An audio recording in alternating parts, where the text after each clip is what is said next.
رکھنے کا ایک واقعہ کتابوں میں لکھا ہے۔ ایک دور میں کلونیزم کا جو ہے وہ بڑا دورہ تھا، چاروں طرف دنیا کے اندر یہ لگتا تھا کہ شاید کلونیزم جو ہے وہ چھاتا چلا جائے گا اور ساری دنیا اس کا جو ہے وہ شکار ہوتی چلی جائے گی۔ پڑوسی ملک کے ایک صاحب ہیں، وہ اس کلونیزم کے دور کے اندر پاکستان سے ایک دوسری جگہ دوسرے ملک جو ہے وہ گئے۔ تمام مساجد کو اس دور کے اندر جو ہے وہ بند کر دیا گیا تھا، مساجد میں تالے لگا دیے گئے تھے، کسی کو یہ اجازت نہیں تھی کہ وہ کسی مسجد کے اندر جا کر کے نماز پڑھ سکتا۔ چنانچہ اب یہ آدمی جو تھا چونکہ مسافر تھا اور اس ملک کا مہمان تھا، جمعے کا دن آیا تو یہ صاحب ایک مسجد کے اندر جو ہے وہ پہنچ گئے نماز پڑھنے کے لیے۔ دیکھا تو مسجد تو چاروں طرف سے خالی ہے، کسی کے اندر اتنی ہمت بھی نہیں ہے کہ وہ مسجد کے اندر جا کر کے مسجد کے دروازوں کو کھول سکے اور اذان جو ہے وہ دے سکے یا نماز جو ہے وہ پڑھ سکے۔ کیونکہ یہ آدمی اس ملک کا مہمان تھا تو اس کو ہمت ہوئی اور یہ مسجد کے اندر گیا، اس نے دروازہ کھولا، جمعے کی اذان دی، کوئی نماز پڑھنے کے لیے نہیں آیا، اس بندے نے اکیلے نماز پڑھی۔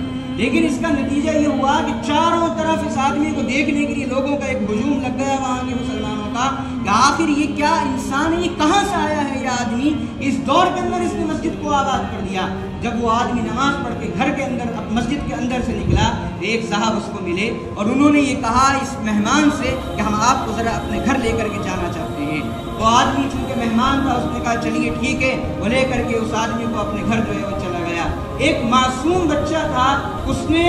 اپنے جو مہمان لے کر کے گیا تھا اس نے اپنے بچے کو بلایا اس مہمان کے سامنے اور اس مہمان سے یہ کہا جو پڑوسی ملک کا تھا، اس سے کہا کہ آپ اس بچے سے قرآن سنیے۔ چنانچہ اس نے ان کے پاس ایک مصحف تھا، ایک نسخہ تھا قرآن کا، انہوں نے وہ قرآن اس بچے کے سامنے رکھ دیا اور کہا کہ بیٹے یہاں سے پڑھنا جو ہے وہ شروع کرو۔ اب وہ بچہ بالکل چپ ہے، وہ کچھ نہیں پڑھ رہا ہے اس کتاب میں سے، اس قرآن کو دیکھ کر کے اس کی پڑھنے کی ہمت ہی نہیں ہو رہی ہے۔ چنانچہ اس کے والد سمجھ گئے کہ ماجرا کیا ہے، انہوں نے یہ کہا کہ آپ اس کتاب اس قرآن کو فی الحال بند کر دیجئے اور اس بچے سے زبانی طور پر آپ جو ہے کوئی سوال کریے کہ یہ قرآن کے اندر سے کہیں سے پڑھے۔ چنانچہ انہوں نے کسی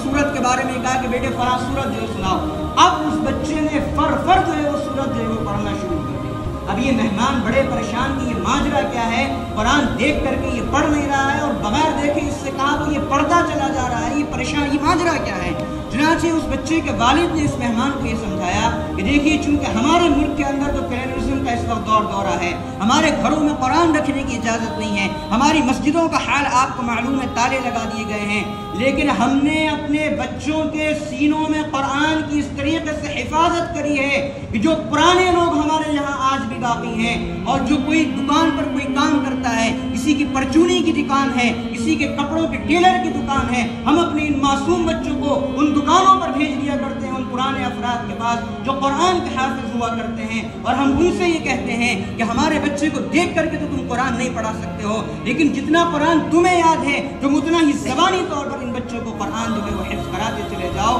چنانچہ ایک وقت یہ آتا ہے کہ ہمارا بچہ قرآن دیکھ کر کے پڑھنے کی صلاحیت نہیں رکھتا، لیکن آج بھی اللہ رب العزت نے اس قرآن کے اندر یہ تاثیر رکھی ہے کہ ہمارے یہ معصوم بچے پورے قرآن کے حافظ ہیں، کیونکہ انہوں نے قرآن کو دیکھ کر کے نہیں پڑھا، اس لیے کہ قرآن دیکھ کر کے نہیں پڑھ سکتے، لیکن ان کے سینوں کے اندر قرآن جو ہے محفوظ ہے۔ وہ پرانے افراد جنہوں نے کبھی قرآن دیکھ کر کے یاد کیا تھا، ہم اپنے بچوں کو ان کی نگرانی کے اندر بھیج دیتے ہیں، وہ ان کو کام بھی سکھاتے ہیں، ان کی تربیت بھی کرتے چلے جاتے ہیں اور ساتھ ساتھ ان کو قرآن کا حافظ بھی بنا دیا۔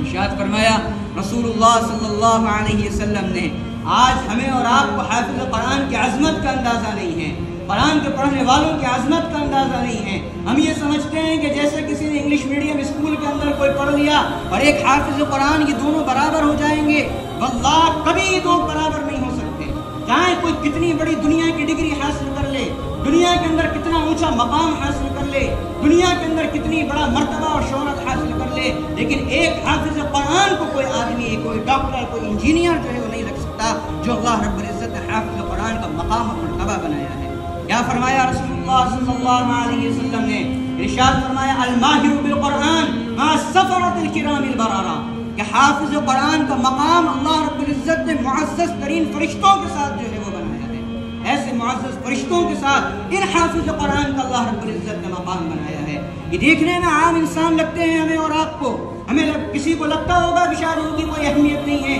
ان کا کوئی وقار نہیں ہے، معاشرے کے اندر ان کی کوئی عزت نہیں ہے، معاشرے کے اندر ان کا کوئی کردار نہیں ہے۔ یہ بات ذرا سی دنیا کی زندگی کے اندر تو محسوس ہو سکتی ہے، لیکن حقیقت یہ ہے کہ جب قیامت کے دن آنکھیں کھلیں گی تب یہ احساس ہوگا کہ شاید سب کچھ اللہ رب العزت نے حافظ قرآن کے قدموں میں لا کر کے ڈال دیا ہے اور ہم لوگ تو بہت بڑی خیر سے جو ہے وہ محروم رہے. اس لیے ان حافظ قرآن کی عظمت، اس قرآن کی عظمت، اس کو اپنے سینوں کے اندر پیدا کرنے کی ضرورت ہے.